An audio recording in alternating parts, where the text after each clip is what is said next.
그는 스페인의 지배를 받았고 근대에는 미국에게 40년 넘게 통치를 받아 스페인과 미국의 문화가 공존하고 있습니다.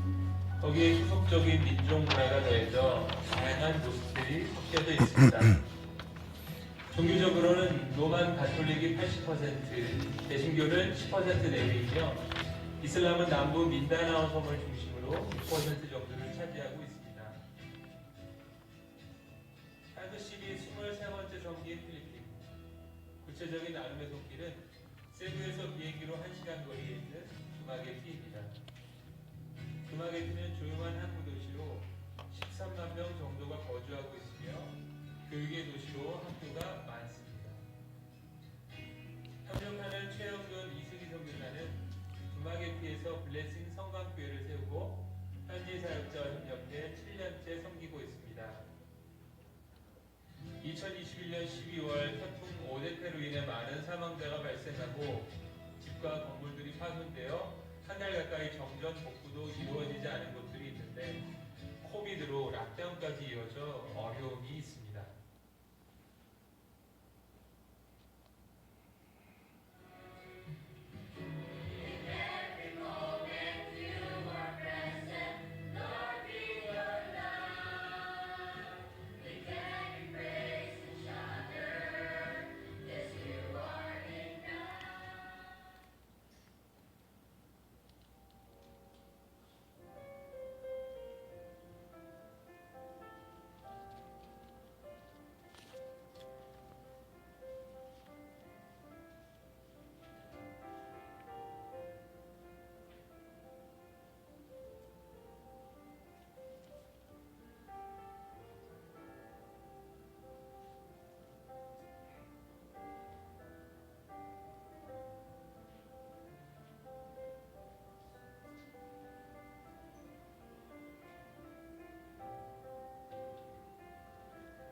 네.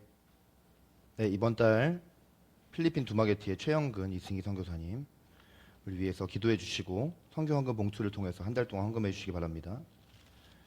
네, 이번 달 교사 모임이 오늘 오후 2시에 있습니다. 교사 선생님들 한 분도 빠짐없이 참여해 주시고요. 네, 그 찬양 사역자 이유나 선교사님 찬양 집회가 3월 6일 오후 2시에 있습니다. 네, 저희가 어려운 기회를 마련했습니다. 왜냐하면 이유나 선교사님이 5월에 일본 선교사로 아예 출국하시게 되었어요. 네, 그래서 이윤아 선교사님이 여러 일정들 중에 저희 교회까지 이렇게 오시게 돼서 너무 감사하고 주변의 청소년들이나 믿지 않는 가족들도 이날 꼭 참여할 수 있도록 여러분 주변에 건면해 주시기 바랍니다. 네, 이윤아 선교사님은 CCM 아티스트와 더불어 대중가수 활동을 하고 계시고요. 여러분 유튜브 들어가셔서 CBS 새롭게 하소서 검색하시면 나옵니다. 내려놓음 누구도 본 적이 없는 은혜 이 땅은 이런 찬양들 부르신 그런 분입니다. 네, 이번 주 큐티 본문은 시편 74편 1절부터 78편 33절입니다. 다음 주 2월 27일 예배 기도는 함지훈 청년, 봉헌 찬양은 여성셀에서 준비해 주시겠습니다. 지난 시간 설교는 요한계시록 2장 12절부터 29절까지 회개의 기회가 있다는 것이 복이다라는 제목의 말씀을 들었습니다. 함께 읽어보겠습니다. 버가모 교회는 의료의 신 아스클레피오스 신전이 있던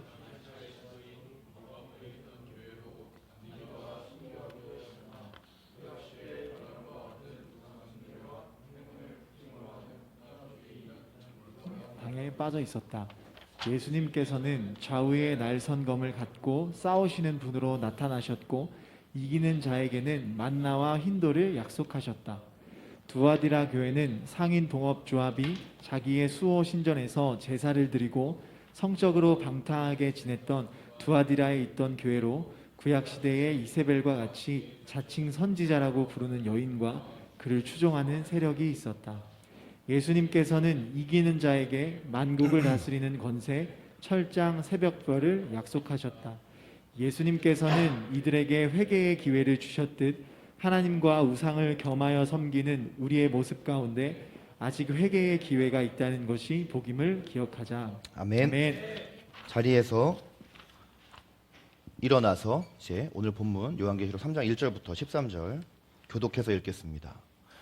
사대교회의 사자에게 편지하라. 하나님의 7영과 7뼈를 가지신 이가 이르시되 내가 내 행위를 아노니 내가 살았다 하는 이름은 가졌으나 죽은 자로다.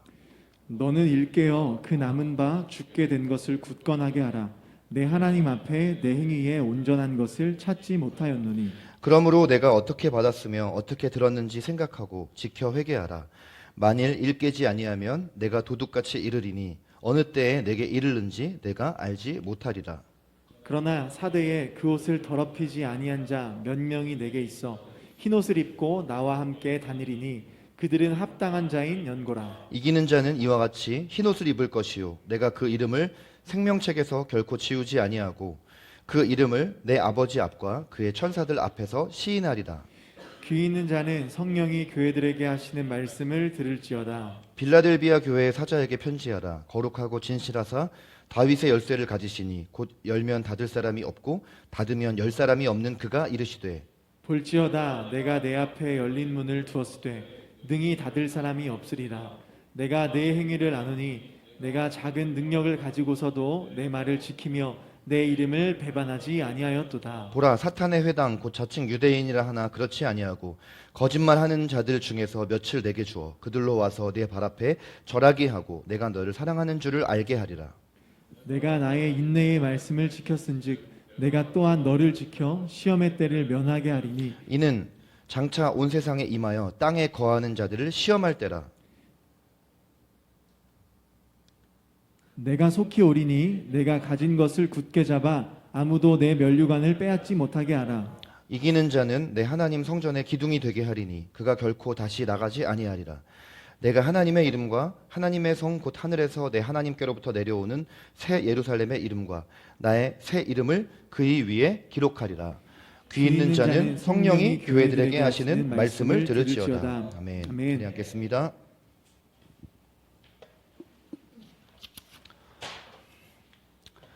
요한계시록 강의 6번째 시간입니다. 구약 시대에는 선지자를 통해 이스라엘 백성 공동체를 향한 하나님의 뜻을 전달하셨던 것처럼 신약 시대의 선지자는 바로 사도 요한이고 그의 선지서가 요한계시록입니다. 로마 제국에 의해서 복음을 전한다는 이유로 반모섬으로 유배당한 요한, 예수님의 제자이자 요한복음과 요한 1, 2, 3서, 요한계시록을 기록한 사람. 네, 이 사람은 굉장히 신앙적인 고난의 상황에 처해서 반모섬에 유배 생활을 했던 것인데 놀랍게도 그 고난의 한가운데에서 예수님을 만나게 됩니다. 더 이상 죽임당한 어린 양의 모습이 아니라 부활하시고 승천하셔서 하나님 보좌 우편에 앉아 영광과 위엄 가운데 계신 삼위일체 하나님의 한 위격이자 심판자의 모습으로 예수님이 나타나셔서 성령 안에서 앞으로 일어날 일을 4개의 환상을 통해 그에게 보여주시죠. 네, 1환상은 소아시아의 7교회를 향한 메시지, 예수님께서 다시 오실 때까지 역사 가운데 존재하는 지상교회를 향한 것이었고, 2환상은 역시 예수님께서 다시 오실 때까지 세상과 세상의 악한 세력에 대해 7인, 7나팔, 7대접 순서로 점차 강력하게 행하실 심판에 관한 것입니다. 3환상, 역사의 마지막에 이제 예수님 재림하셨을 때 완전히 멸망당할 큰 성 바벨론으로 상징되는 세상과 세상의 악한 세력. 마지막 4환상은 부족하기도 하고 연약하기도 하지만 마침내 예수님의 거룩한 신부로 단장되어 새 예루살렘으로 완성될 교회에 대한 것입니다. 1환상의 수신자인 당시 아시아주의 7교회는 실제 존재했던 역사 속 교회이면서도 7이라는 숫자가 완전을 상징하는 것처럼 역사에 존재하는 모든 지역교회를 향한 것인 것을 우리가 다 알고 있어요. 이미 다 이제 배웠습니다. 그리고 이 7교회를 향한 메시지가 이렇게 수신, 이름, 칭찬, 책망, 권면, 들음, 약속이라는 일정한 형식에 의해서 7번 반복되고 있다는 것을 우리가 알고 있어요. 자, 우리가 지난 2번에 걸쳐서 교회들 4교회를 보았죠. 네, 에베소 교회는 바른 진리를 선포했지만 사랑을 잃어버린 교회. 그리고 가난과 비방과 투옥과 순교의 고난 가운데에도 끝까지 믿음을 지켰던 서머나 교회. 발람의 교훈을 따르던 혼합주의 니골라 이단을 허용했던 버가모 교회. 그리고 상인 동업조합의 우상숭배와 행음. 그리고 거짓 예언을 갖고 들어온 이세벨 이단을 따랐던 두아디라 교회까지 우리가 봤습니다. 자, 오늘은 사대 교회와 빌라델비아 교회를 향한 예수님의 메시지를 통해서 우리 각 개인과 교회 공동체를 향해 주시는 메시지에 귀를 기울이기를 소망합니다. 1절부터 6절은 사대 교회를 향한 메시지입니다. 사대 교회는 사대 지역은 북서쪽으로 두아디라 56km 지점에 있고 빌라델비아 48km 떨어져 있는데요. 이 지역의 특징은 이 사대라는 지역에 있는 유명한 산이 트몰루스 산맥이라는 것이 있는데 이 트몰루스 산맥에서부터 발원을 해서 도시를 관통해서 강이 흐릅니다. 파크톨로스라는 강이 흘러요, 이 지역에는. 근데 이 강에서 사금이 납니다. 사금이라는 건 유리를 만드는 재료죠. 네, 이 사금으로 굉장히 부유한 도시가 됐어요. 그리고 굉장히 부자의 대명사, 이 아시아주에서도 부자의 대명사 그러면 이 사대교회입니다. 그런데 이렇게 굉장히 부유해서 우리 도시는 안전하다, 우리 도시는 부유하다 이렇게 자랑하던 이 교회가 이 교회가 저 줌에서 음소거가 안 되어 있는 것 같습니다. 네. 이런 사대가 방위를 전혀 하지 않았대요. 그러니까 주변 지역에서 이 지역 안으로 어떤 외세 침입이 올 수 있는 가능성이 있는데도 불구하고 자만심 때문에 방위를 하지 않다가 페르시아 고레스 왕 때 침공당하고 또 셀리쿠스의 안티오쿠스 때 또 침공을 당하고 이래서 굉장히 함락이 되었고 BC 17년도에는 또 지진도 오고 이런 일들이 이제 있었다는 것이죠. 이 사대교회가 굉장히 자부심을 가지고 있었고 로마 제국으로 넘어와서는 로마 황제 신전이 우리 도시에 들어왔으면 하고 경합도 벌였는데 사대는 그 경합에 떨어지고 서머나가 당첨이 됐죠.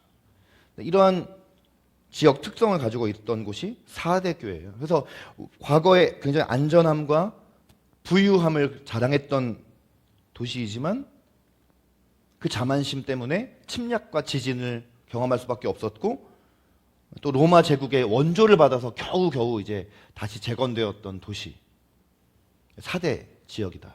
근데 이 사대 지역에 있었던 또 교회 공동체가 있습니다. 사대 교회. 사대 교회는 어떤 교회였나? 오늘 말씀 1절에 보니까 내가 살았다 하는 이름은 있으나 살았다 하는 이름은 가졌으나 죽은 자로다 이런 표현이 나와요. 그러니까 예수님께서 평가하시기를 살았다 하는 이름은 가졌으나 죽은 자라는 책망을 하시죠. 네, 처음 딱 첫 머리부터 사대교회는 책망을 받습니다. 네. 왜 책망받았을까요? 지금 여기 말씀 구절에 있는 대로 살았다 하는 이름은 가졌으나 죽은 자라는 게 무슨 뜻일까요? 모든 사람들이 눈으로 보기에 살아있는 것처럼 보여요. 눈으로 보기엔 살아있는 것처럼 보인다. 교회가 눈으로 보기에 살아있는 것처럼 보인다라는 건 굉장히 왕성하게 뭔가 했다는 거죠. 교회가 뭔가를 열심히 움직였다는 거예요. 그러니까 살아있는 것처럼 보였다는 거죠. 사람의 눈으로 보기에는 살아있는 교회지만 그리고 사람들이 보기에 살았다 하는 이름을 가졌다고 했기 때문에 이거는 유명했다라는 거예요. 사람들이 보기에 사대교회 그러면 뭔가 왕성한 활동을 하고 있는 유명한 교회라는 거죠. 자, 그런데 죽은 자래요. 실상은 죽었다.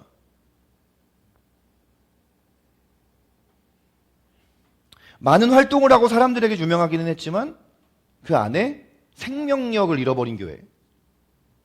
그래서 예수님께서 이 사대교회 공동체에 나타나실 때 하나님의 7영과 7뼈를 가지신 이로 나타나십니다.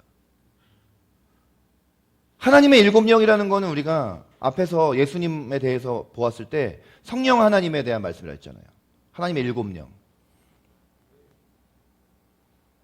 교회가 겉으로만 살아있는 것이 아니라 진짜 살아있는 교회가 되기 위해서는 하나님의 7영이신 성령님의 능력에 의해서만 그 교회가 시작되고 움직이고 굴러가야 된다는 것이죠. 예수님이 그래서 이렇게 나타나셔서 책망을 하신 것입니다. 그리고 교회의 구성원인 성도들도 여러분이 성도라면 옆에 있는 사람이 당신 성도입니다. 한번 축복해 주십시오. 네, 자고 있는 분 깨워주시고 네. 뭐 그렇게 말해가지고 깨지 않겠습니다. 네. 저는 우리 교회가 겉으로도 좀 살아있는 교회였으면 좋겠어요. 네, 속으로 살아있는 줄 알겠습니다. 여러분 한 분 한 분을 제가 다 아니까. 근데 겉으로도 살았으면 좋겠어요.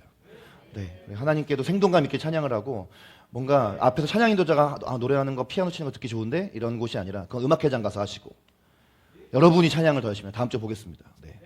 여러분 그런데 겉으로만 살아있고 속이 죽을 수 있어요. 그거는 언제 죽을 수 있냐면 성령님의 능력이 역사하지 않는 성령님의 능력을 허용하지 않는 종교적 교회, 화석화된 교회가 될 때 살아있으나 죽은 교회가 되는 거예요. 성도도 마찬가지죠. 옆에 있는 사람을 성도라고 우리가 축복했고 당신이 만약에 성도라면 성도의 특징은 뭐냐면 성령으로 말미암아 거듭난 사람이 성도입니다. 근데 거듭나는 것도 성령께서만 우리에게 하실 수 있는 일이에요. 우리가 누군가를 설득해가지고 거듭나게 하려고 그러면 설득이 안 되잖아요. 근데 우리 인간의 방법이 아니라 성령 하나님이 우리가 정말 생각하지도 못했던 기가 막힌 방법으로 한 사람이 거듭나는 것들을 우리가 보게 되지 않습니까? 여러분이 거듭난 것도 여러분의 노력과 의지와 누군가의 설득을 뛰어넘는 어떤 초자연적 역사가 있었잖아요. 근데 거듭난 우리가 계속해서 예수님과 같이 거룩하게 변화되어 가는 것도 역시 성령 하나님이 하십니다. 우리가 노력으로 안 되죠. 그래서 교회의 생명력은 성령의 능력에 의해서 진리가 담대하게 선포되고 그것을 통해서 교회의 중심이 예수님이 될 때, 그리고 이런 교회가 세상과 다른 가치관과 사고방식을 가지고 세상과 구별된 교회가 될 때, 그때 생명력이 있는 것입니다. 근데 이 사대교회는 외적으로 보이는 활동과 내적인 생명력에 차이가 있었던 거예요. 겉으로만 생명력이 있었던 거죠. 죽은 아내를 들여다보면 죽은 겁니다. 예수님은 모든 것을 다 불꽃 같은 눈으로 보시기 때문에 우리의 개인이나 교회 공동체나 겉으로 화려한 것에 속지 않으세요. 겉으로 많은 일을 하는 것에 의해서 우리의 신앙을 평가하지 않아요. 정말 우리의 마음의 깊은 곳에 성령 하나님의 능력을 가지고 내가 살아가고 있는가, 그렇게 사역하고 있는가, 내 삶을 살아가고 있는가를 예수님은 보고 계신다는 거예요. 3절 말씀에 그래서 예수님께서 이런 사대교회를 향해서 회개하라 그러십니다. 회개하라고. 일 깨지 아니하면, 너가 만약에 회개하지 아니하면 내가 도둑같이 이르리니 어느 때에 내게 이르는지 내가 알지 못하리라. 예수님께서 도둑처럼 오신다는 말은 여기 말고 다른 성경 구절에서는 예수님께서 재림하실 때 도둑처럼 온다라는 표현이 나오지만 여기서는 그런 뜻이 아니에요.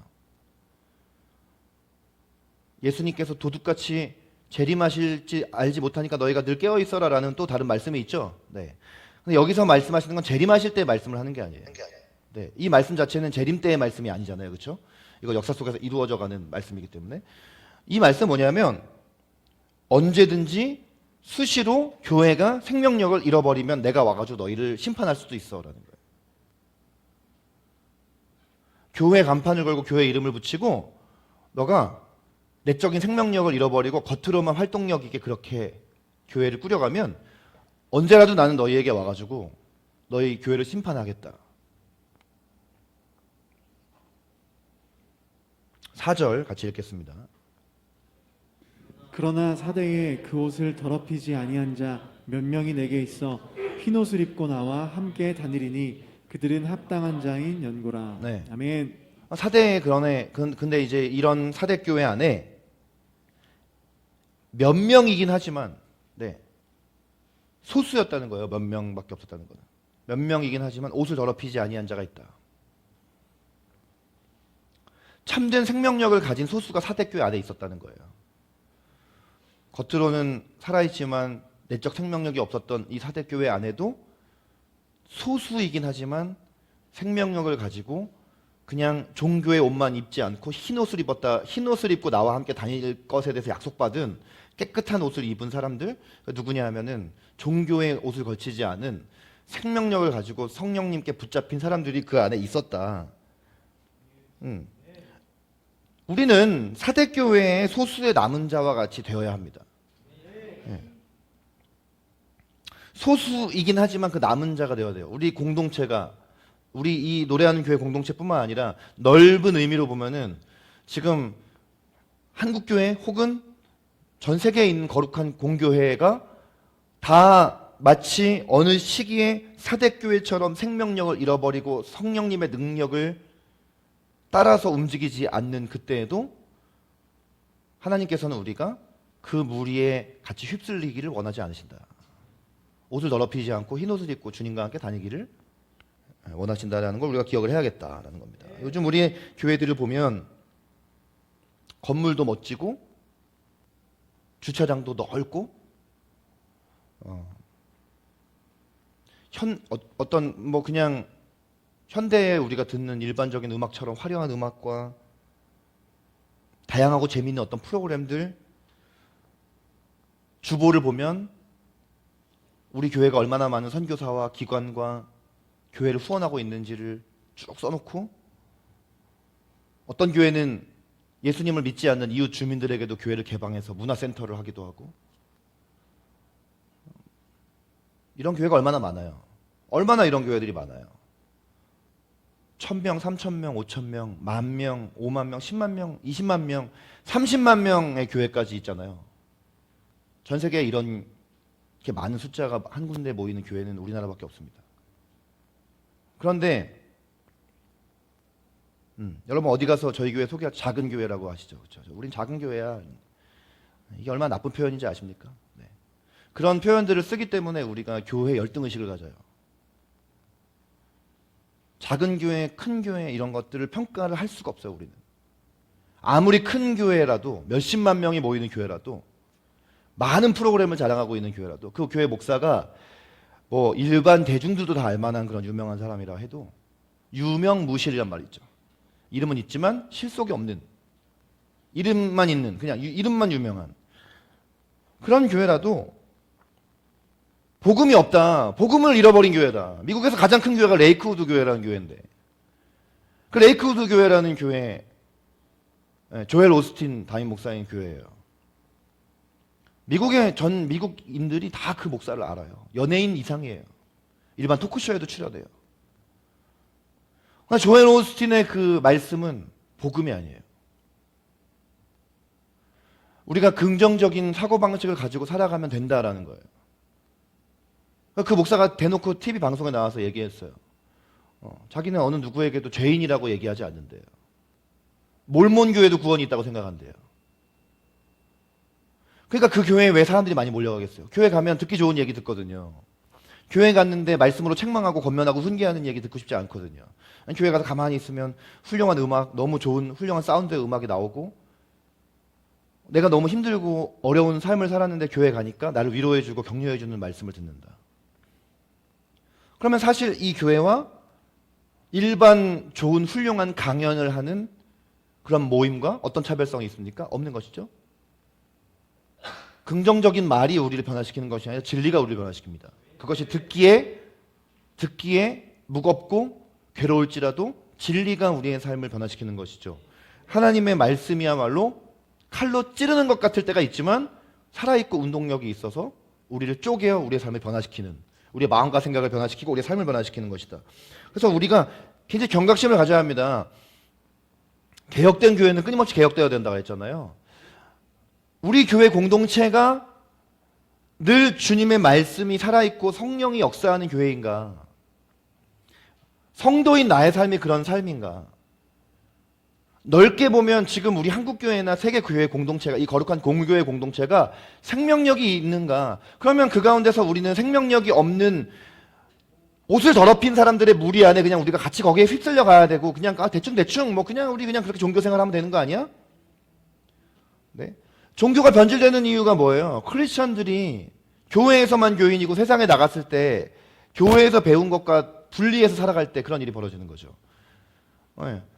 너희는 세상의 빛이라 했는데 빛의 자녀들처럼 행하라 했는데 세상에 나갔을 때는 빛을 끄고 어둠 가운데 있으면 이게 같이 어둠인지 이게 빛인지 어둠인지 구분이 안 가는 거예요. 다른 사람도 똑같은 말투를 쓰고 똑같은 언어를 사용하고 똑같은 행동을 하고 똑같이 죄를 짓고 잃어버리는 거죠. 이것은 결국은 교회 안에 성령의 능력이 잃어버린 문제예요. 여러분이 정말 크리스찬인가는 교회 안에 있을 때는 몰라요. 다 우리는 기도를 하고 찬양을 하고 말씀을 듣는 것 같지만 교회를 나가는 순간부터 여러분이 진짜 크리스찬인가 알 수 있습니다. 월요일의 삶이 여러분이 크리스찬인가를 드러내주는 거예요. 주일의 삶이 아니라 월요일의 삶이. 교회에서 사역할 때가 아니라 여러분이 여러분의 직장에서 학교에서 생활할 때. 거기에서 삶을 주님은 더 주목해서 보신다는 걸 여러분이 기억하셔야 됩니다. 그러기 위해서 우리가 더 살아있는 역동하는 성령님이 역사하시는 교회로 빚어져 가야 되고 옷을 더럽히지 않아야 하는 것이에요. 7절부터 13절 가볼까요? 빌라델비아 교회가 나옵니다. 네, 빌라델비아 교회. 네, 사대교회에서 48km 떨어져 있는 빌라델비아 교회. 자, 빌라델비아 지역. 이 빌라델비아라는 이름의 뜻은 빌라델비아 그러니까 그 미국에 있는 필라델피아가 생각이 나시죠? 네, 원어가 원래 빌라델비아에서 나온 거예요. 네, 당연히. 네, 근데 이 빌라델비아라는 이름은 형제사랑이라는 그런 이름을 가지고 있어요. 굉장히 좋은 이름을 가지고 있죠. 근데 어원은 신앙적인 어원으로부터 붙은 게 아니에요. 네, 로마가 이제 이 아시아주를 다스릴 때 두 형제가 서로 싸우지 아니하고 함께 이 지역을 다스리는 왕으로 공존했다라는 데서 이제 그걸 기리기 위해 세워진 말이에요. 형제끼리도 이제 이 왕이 다툼이 있고 권력 다툼이 얼마나 많습니까? 역사에 보면은. 근데 이 지역만큼 그렇지 않았다라는 거죠. 근데 이 지역은 이 도시에 공헌한 사람의 이름을 그가 좋아하는 도시 안에 있는 신전의 기둥에 새겨주는 특징이 있었어요. 그래서 이제 오늘 말씀 9절에 보면은 이 본문 말씀에 이기는 자에게는 내 하나님 성전 기둥으로 내가 그 사람을 세워주겠다 이런 말이 나와요. 그러니까 성경 말씀은 그 당시의 배경을 모른 채로 읽으면 어려울 수 있지만 그 당시로서는 그 당시에 이 말씀을 받았던 사람들의 입장에서는 너무나 그들의 어떤 현실에 딱 와닿는 말씀인 거예요. 이 편지를 빌라델비아 교회에 보냈을 때 빌라델비아 교회 교인들은 이게 무슨 뜻이구나 바로 알았다는 거예요. 이 빌라델비아 교회가 특징이 있는데 7교회 중에서 서머나 교회와 함께 칭찬만 받은 교회였다. 서머나 교회, 빌라델비아 교회는 예수님께 책망 없이 칭찬만 받은 두 교회였죠. 그래서 8절 또 10절에 보면 먼저 8절에 보니까 내 말을 지키며 이래서 내 말을 지키며 10절에 나의 인내의 말씀을 지켰은즉 자, 내 말을 지키며 나의 인내의 말씀을 지켰은즉 두 말씀이 공통적인데 뭐냐면 예수님의 말씀을 지켰다. 예수님의 말씀을 잘 지켜냈다라는 거예요. 그래서 특히 이 8절에 보니까 작은 능력을 가지고서도 내 말을 지켰다. 능력이 작으면서도 내 말을 잘 지켰고 인내의 말씀을 지켰다라는 건 뭐냐면 말씀에 순종하기 위해서 여러 가지 말씀을 지키는 데 있어서 어려움들이 있었음에도 불구하고 시험이 있음에도 불구하고 끝까지 인내로 내 말씀을 잘 지켜냈다라는 그런 말씀이에요. 예수님의 말씀에 순종하기 위해서는 인내가 필요한데 너희는 그 인내를 잘 사용했다라고 지금 말씀하고 계시는 것이죠. 예수님을 믿는다는 것, 예수님의 말씀을 지켰다라는 것이 뭐냐? 예수님의 말씀을 있는 그대로 믿고 그 말씀대로 지키고 행하려고 노력을 했고 또 그 말씀을 누군가에게 가서 전하기까지 했다라는 이런 다각도적인 어떤 의미가 있는 거죠. 네, 교회는 예수님을 믿고 예수님의 말씀을 잘 지켜야 해요. 네, 그게 당연한 것이죠. 네, 그게 우리의 삶입니다. 그게 그리스도인 삶이에요. 예수님을 믿고 예수의 말씀을 잘 지키고 그 예수님을 누군가에게 전할 수 있는 것이 교회와 신자의 삶입니다. 근데 이 당시에 보면 예수님을 믿고 예수님의 말씀을 지키면서 살아간다는 것이 유대인들이나 같은 처음 예수님을 믿게 되었던 사람들이 유대인이잖아요. 근데 유대인들도 유대인들끼리 같은 동족임에도 불구하고 유대인들에게도 핍박을 당하고 이방인에게도 핍박을 당하고 로마 제국에 의해서도 핍박을 당하고. 근데 이제 여기 지금 빌라델비아 교회 교인들도 마찬가지예요. 유대인들에게 예수님을 메시아로 받아들이지 못하는 이유가 뭔지 아십니까? 지금도 유대인들은 예수님을 받아들이지 않잖아요. 지금도 이스라엘 정통 유대인들은 신약에 오신 구원자인 예수 그리스도를 받아들이지를 못하잖아요. 혹시 왜인지 아세요? 왜냐하면 그들이 볼 때 예수님이라는 분은 인정을 못해요. 왜냐하면 구약 성경에 나타난 그 예수님을 그들은 어떻게 생각을 하냐면 힘과 권력을 가진 권세자로 인식을 하거든요. 그러니까 유대인들의 입장에서 십자가에 매달려 죽었다는 것은 죄인의 모습인 거예요. 어떻게 죄인의 모습으로 십자가에 죽은 예수를 메시아로 받아들이냐. 말이 안 된다. 로마인의 입장에서는, 로마 제국의 입장에서는 예수님은 역시 십자가에 매달렸는데 십자가에 매달렸다는 것은 반역자거든요. 정부에 대해서 반역을 저지른 사람이거든. 그러니까 이 반역자로서 십자가에 매달리는 왕을 어떻게 왕으로, 주님으로 받아들이냐. 자, 이 당시에는 전 세계가 다 헬라 문화권 안에 들어가 있어요. 헬라어를 쓰고 헬라 문화권. 헬라인들은 또 어떤 생각을 가지고, 이 사람들이 이원론을 가지고 있는 사람들이에요. 이원론 철학. 이분법적인 사고방식. 영혼은 선하고 육체는 악하다. 근데 어떻게 메시아가 육신을 입고 오냐. 육신은 악한 것인데, 더러운 것인데 어떻게 육신을 입고 온 사람이 메시아라고 할 수 있냐. 자, 전체적으로 한 반 정도 지금 주무시고 계세요. 네. 제가 웬만하면 자는 사람 안 깨우는데, 네. 제가 설교하러 가다 보면 이해는 해요. 왜냐하면 제가 성경 구절과 관련된 얘기 막 할 때 다 자다가 제가 이제 썰을 풀면 막 깨서 이렇게 보고 있어요. 어제도 우리 청소년 애들 집회 가는데 말씀 들을 때 막 다 무슨 왜 또 저 얘기인가? 또 다 듣는 교회에서 어차피 듣는 얘기인데 하는데 제 얘기 딱 하는 순간 갑자기 눈이 이렇게 붉어 서다. 네, 이게 우리가 죄인이라는 증거예요. 다른 사람 썰 듣는 건 좋아해요. 우리가 만나가지고. 근데 말씀을 들을 때 말씀의 진리를 얘기할 때는 물론 제가 이렇게 별로 재미없게 말하는 것도 이거 저의 문제지만, 네. 여러분을 졸게 하는 죄, 저는 날마다 회개합니다. 네, 날마다 전 노래하는 교회를 위해서 기도할 때 저 자신을 회개를 해요. 내가 설교할 때 우리 교인들이 조는 건 전적으로 나의 잘못이다. 저분들이 집에서 TV를 볼 때 졸지 않을 텐데, 저분들이 좋은 강연을 들을 때 졸지 않을 텐데, TV에 나와가지고 좋은 연사가 나와서 말을 할 때는 재밌게 들을 텐데, 이런 생각을 해요. 넷플릭스 볼 때 저 사람이 자겠나. 네.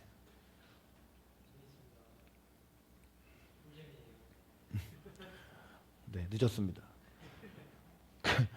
이 헬라인들에게 이런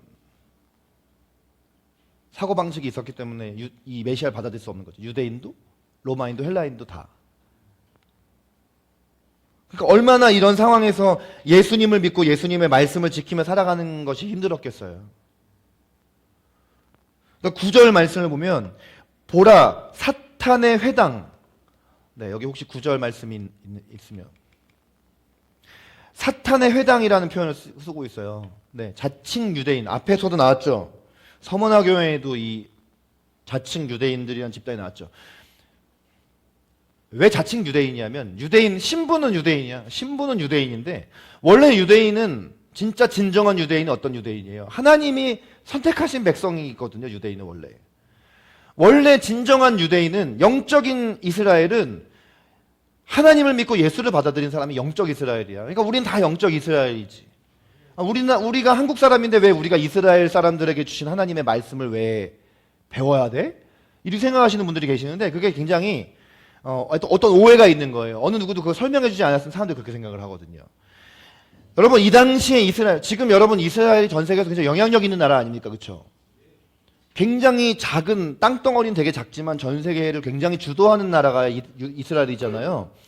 이 이스라엘은 나라가 사실은 없어졌었던 나라인데 완전히 예루살렘 성전 파괴되고 1세기에 다 없어졌던 그런 나라가 왜 무슨 일로 2000년 만에 다시 1964년에 이게 다시 재건이 돼가지고 지금 전 세계인들이 다시 유대인 디아스포라도 하고 유대인들이 지금 그 나라로 귀환을 하고 있단 말이죠.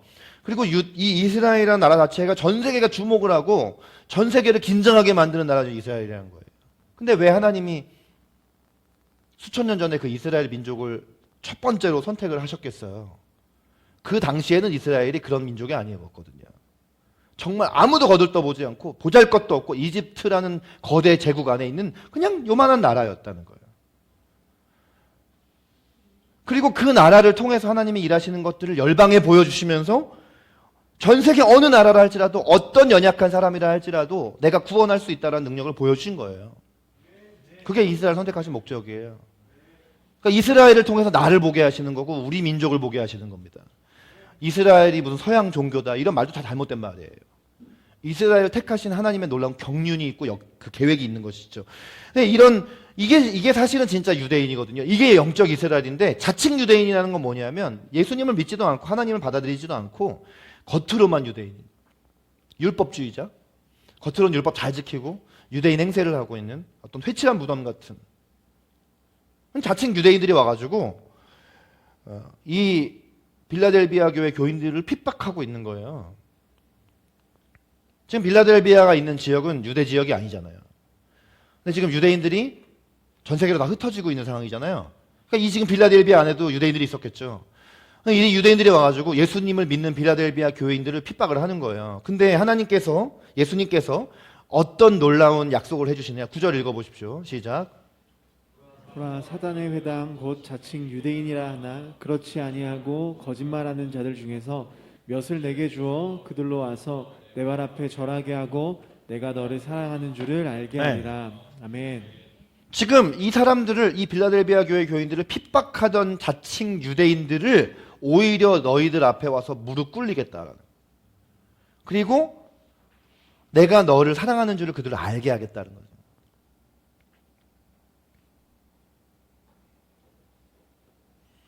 유대인들이 그들을 공격하는데 유대인들을 오히려 회개시켜서 내가 너희들 앞에 무릎을 꿇게 해서 너희들을 그들 앞에서 높여주겠다라고 말씀하시는 거예요. 신앙적인 핍박을 당하고 있었는데 핍박하던 자가 오히려 핍박하던 대상 앞에 와가지고 무릎 꿇고 사죄하게 하겠다. 예수님께서 그런 약속을 이제 하신 것이에요. 놀라운 약속이죠. 예수님께서 이 7절과 8절 말씀에 어떤 분으로 나타나시는지 보십시오. 거룩하고 진실하사 다윗의 열쇠를 가지신 분으로 나타나십니다. 네, 우리 앞에서 예수님이 다윗의 열쇠를 가지고 계시다라는 게 어떤 의미인지 기억나세요? 네? 다윗의 열쇠라는 건 어떤 열쇠입니까? 열면 닫을 사람이 없고 닫으면 열 사람이 없다는 게 뭐예요? 천국 문을 열고 닫는 권세라고 했죠. 천국과 지옥의 문을 열고 닫을 수 있는 권세. 열면 닫을 사람이 없고 닫으면 열 사람이 없는 그 예수님께서 너희 앞에 8절에 보면 열린 문을 두었으되 천국으로 들어가는 열린 문을 너희 앞에 둘 것이다.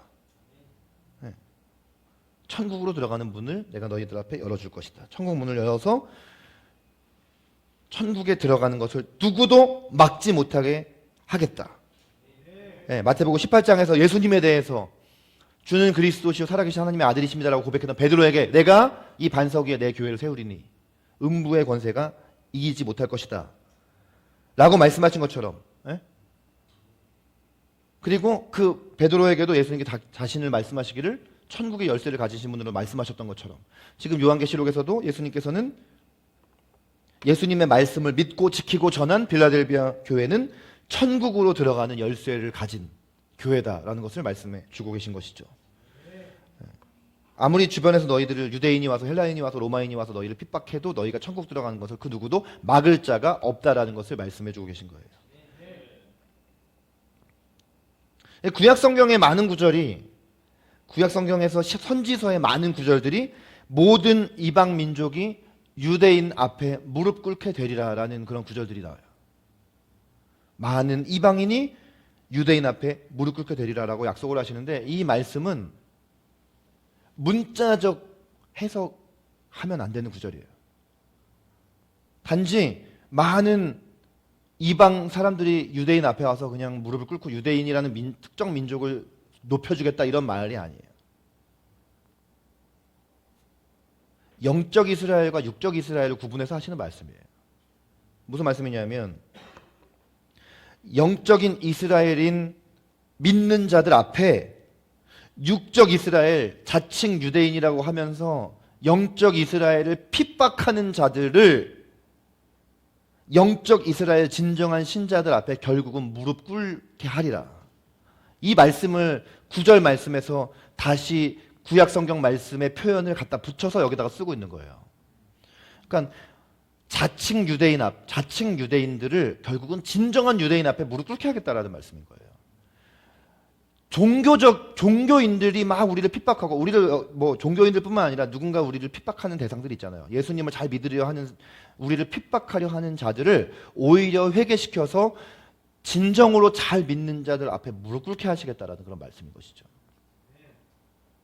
그 말씀이 구약의 말씀이 신약 성경의 이 말씀에 의해서 성취가 될 것을 주님은 말씀을 하고 계시는 겁니다. 12절 말씀에서 이제 이기는 자에게 이런 약속을 해주세요.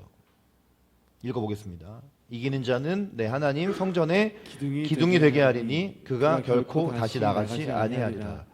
내가 하나님의 이름과 하나님의 성 곧 하늘에서 내 하나님께로부터 내려오는 새 예루살렘의 이름과 나의 새 이름을 그 이 위에 기록하리라. 네. 아멘. 이기는 자에게 어떤 존재가 되게 하시겠대요? 하나님 성전의 기둥이 되게 하겠다. 이제 아까 빌라델비아 지역적 특성 말씀드렸죠? 네, 도시에 공헌한 사람들을 자기가 숭배하는, 자기가 선호하는 신전 기둥에다 새겨준다라는, 이제 이것을 예수님께서 다시 표현하시는 거예요. 자, 여기 하나님 성전이라는 것은 하나님의 나라를 말하는 겁니다. 천국을 말하는 거예요. 여기서 말하는 하나님 성전이라는 거예요. 눈에 보이는 성전이 아니라. 이미 눈에 보이는 성전은 이때는 이미 다 무너졌을 때고, 예루살렘 성전 다 무너졌을 때고, 다 파괴됐을 때고, 이기는 자는, 이제 이 말씀을 잘 지키는 자는, 내가 지금 이 빌라델비아 교회 너희에게 준 그 말을 잘 지키고 끝까지 이기는 자에게는 천국의 기둥으로 삼아주겠다. 기둥이라는 건 건물의 중심이잖아요. 기둥이 없으면 건물은 무너지죠. 네, 옛날에 저 어릴 때 강남에 삼풍백화점 무너졌을 때, 삼풍백화점 왜 무너졌나, 나중에 부실 공사가 어떻게 됐나 이로 가보니까 백화점 안에 건물이 기둥 하나 없이 이렇게 광장처럼 되어 있었다는 거예요. 그 백화점이. 그러니까 사람들이 다 의아하게 여겼는데 결국은 무너졌죠. 왜? 기둥 하나 세울 때 너무 많은 돈이 드니까 기둥을 빼다가 결국은 백화점을 광장처럼 만들어 버려가지고 나중에 한 번에 그 건물이 무너지는데 딱 10초 걸렸다잖아요. 그러니까 건물에서 기둥이라는 건 굉장히 중요한 것이에요. 기둥이 보기 싫다고 기둥을 빼버리면, 기둥이 없으면 그 건물의 중심이 없어지는 거기 때문에 건물이 지탱할 수가 없어요. 하나님 나라의 기둥이라는 건 굉장히 중요한 역할을 한다는 거죠. 하나님께서 끝까지 내 말을 잘 지키고 이기는 자에게 천국의 기둥이 되게 해주시겠다. 하나님 나라에 들어가는 것을 확실하게 보장해 주시고, 심지어 그 하나님 나라의 굉장히 중요한 자로 내가 너를 맞이하겠다라는 말씀이잖아요. 그리고 내가 하나님의 이름과 하나님의 성 곧 하늘에서 내 하나님께로부터 내려오는 새 예루살렘의 이름과 나의 새 이름을 그 기둥이 함께 기록하겠다라고 하잖아요. 그 기둥에 하나님의 이름,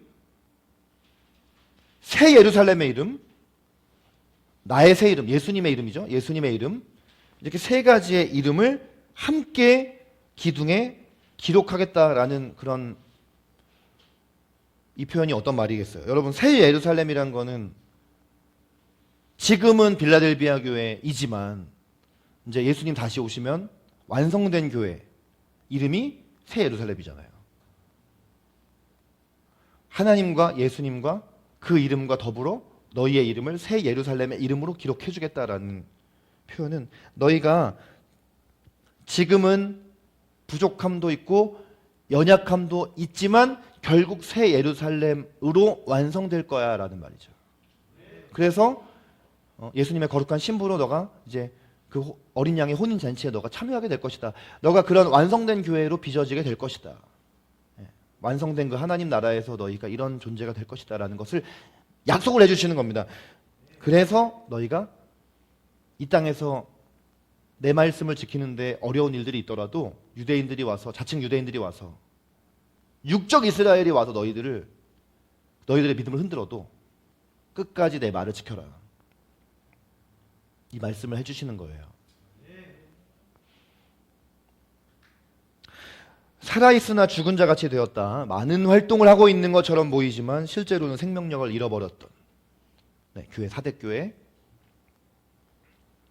그 가운데에도 옷을 더럽히지 않고 흰 옷을 입은 자들이 있었던 것을 우리가 보게 됩니다.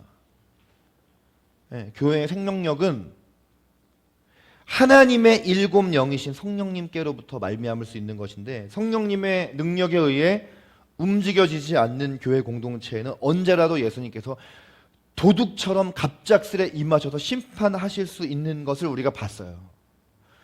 우리가 주님의 이름으로 많은 일들을 행하면서 그것이 교회의 이름으로 행하는 사역이 아닐지라도, 나는 하나님의 부르심을 입고 내가 이것을 하는 일이야, 이건 주님이 날 부르셔서 내가 행하는 일이야 라고 할지라도, 그 생명력은 그 사람이 얼마나 하나님과 친밀하고 성령님의 그 능력 안에 있느냐로부터 그가 하는 모든 생명력이 나오는 거예요. 그런데 하나님의 이름으로 일을 하고 활동을 하면서도 성령님보다 내가 앞서서 행하거나 어느 순간부터 하나님을 위해서가 아니라 내 자신과 내 이익을 위해서 행하는 것이라면 예수님께서는 언제라도 오셔서 심판하실 수 있습니다. 언제라도 오셔서 치실 수 있어요. 많은 사람들이 내가 내 직업을 선택한 이유는 주님이 이 직업을 선택해서 나로 하여금 주님의 일을 감당하라고 하신 것이야 라고 해요. 그런데 주님의 이름을 전하라고 나에게 이 일을 주셨는데 결국은 그 일을 나에게 부탁하신 주님과의 관계가 끊어진 채로 일에 집중이 되어지면 주님이 오셔서 심판하시는 거예요. 네, 제가 많은 어떤 설교 중에 이 얘기를 말씀을 드렸습니다만 우리의 삶의 부르심이라는 건 너무나 중요하지만 부르심을 붙잡다가 부르신 주님을 놓치면 그 부르심의 열매는 이루어지지 않아요. 그 사람을 향한 주님의 목적은 성취되지 않습니다. 네, 하나님이 저를 목사로 부르셨는데 목사라는 직업과 내가 목사로서 행하는 어떤 직무보다 더 중요한 것은 주님과의 관계예요. 내가 오늘 설교하기 위해서 말씀 들여다보는 것이 아니라 나 오늘 사역해야 되니까 기도해야지가 아니라 주님의 자녀로서 주님의 백성으로서 주님과 관계를 맺기 원하시는 거죠. 그때 성령님의 능력이라는 건 내가 성령의 능력을 받기 위해서 어떤 노력을 하지 않아도 그 관계성으로부터 능력이 오는 겁니다.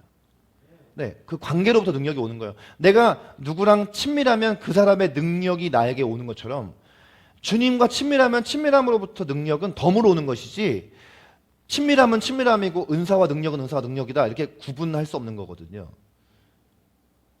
부르심을 입고 행하는 일을 할지라도 부르심보다 중요한 건 주님이에요.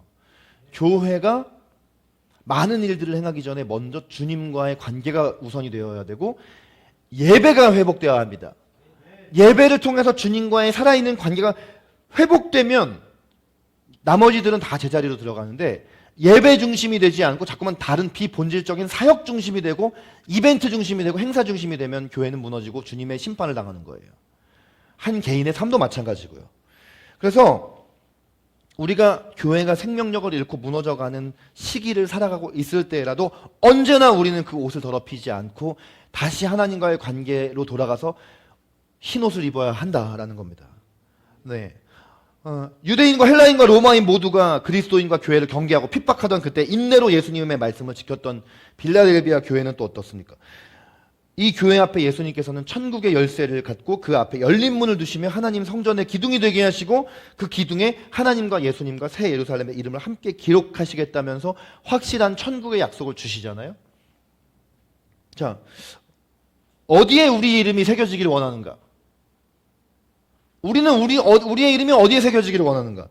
우리는 우리의 이름을 역사에 기록하기, 세상의 인류 역사가 내 이름을 기록해주길 자꾸 원하고 내 후배들이 내 이름을 기록해주기를 원하고 사람들이 내 이름을 알아주기를 원하고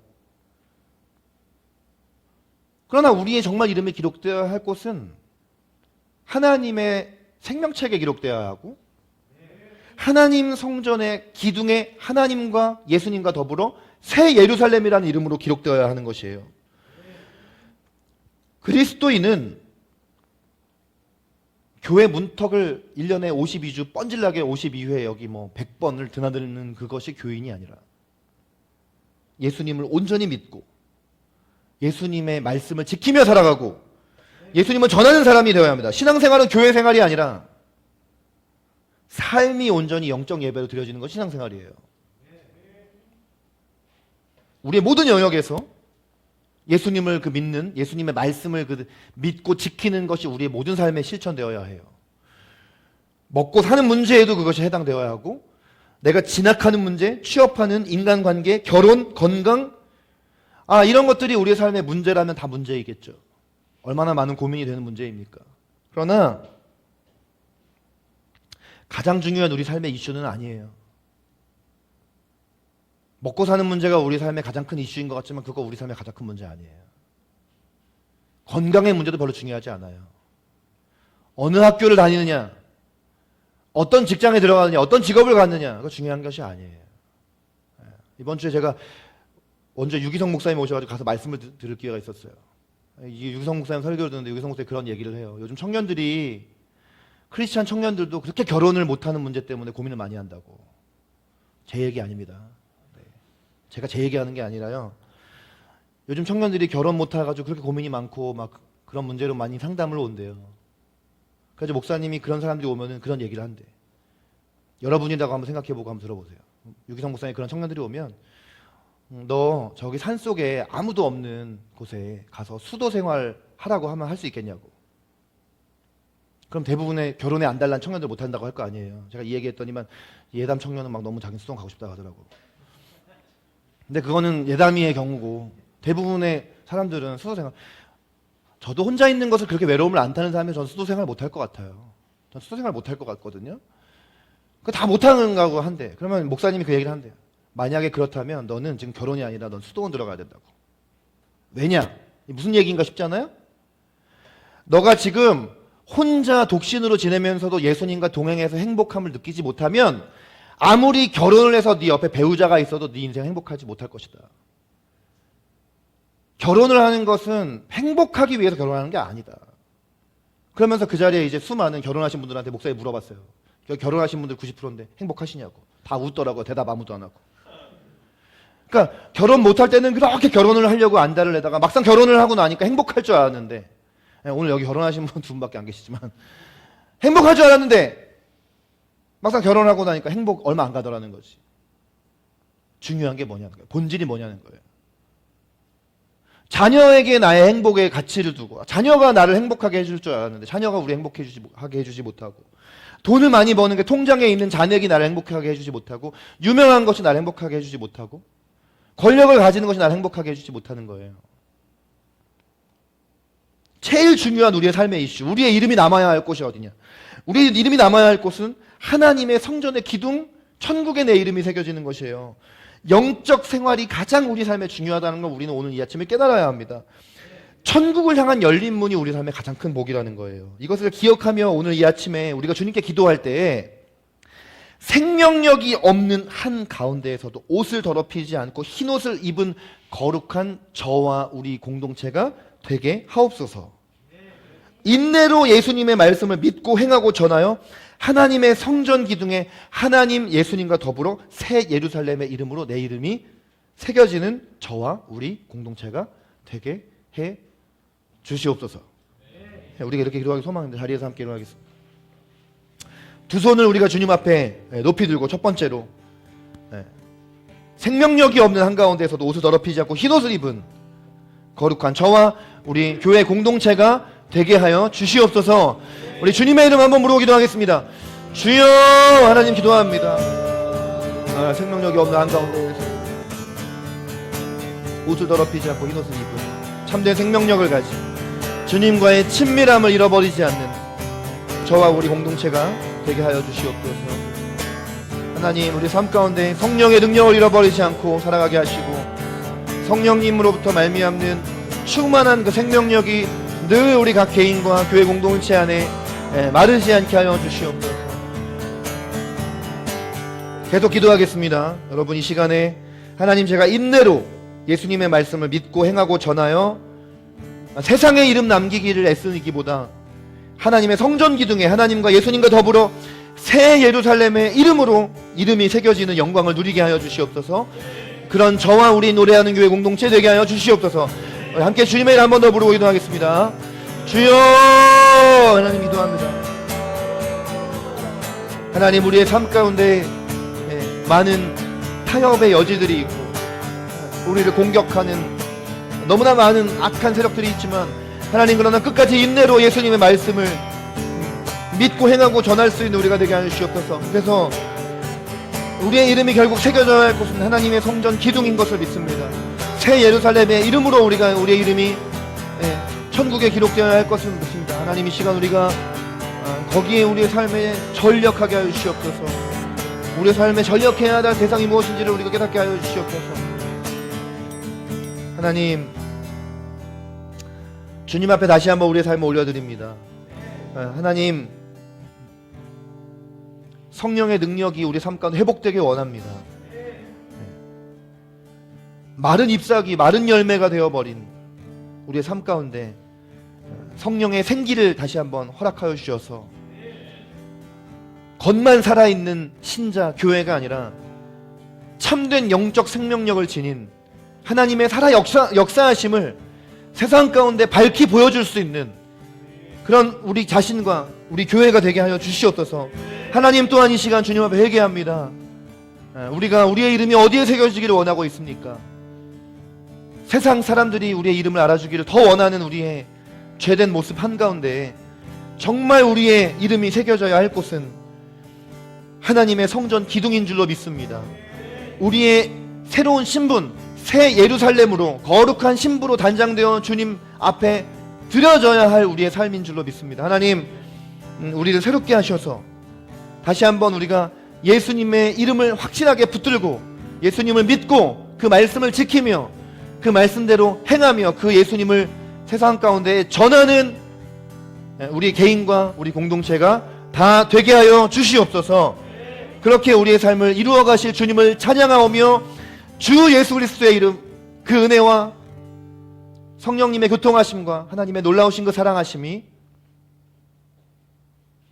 다윗의 열쇠를 가지신 천국 문을 열고 닫을 권세를 지니신 하나님의 7영을 가진 그 예수님, 그 심판자 예수님 앞에 날마다 성령의 충만함으로 그리고 예수님의 말씀을 끝까지 인내로 믿고 지키고 행하고 전함으로 진정한 교회의 삶을 살아갈 것을 다짐하고 결단하는 온라인과 오프라인에 함께 예배하는 노래하는 교회 사랑하는 모든 믿음의 가족들, 또 이 자리에 함께 예배하지는 못했지만 믿음을 지키려 애쓰고 있는 우리 모든 교회 가족들 머리 위에 영원토록 함께 계시기를 간절히 축원하옵나이다. 아멘.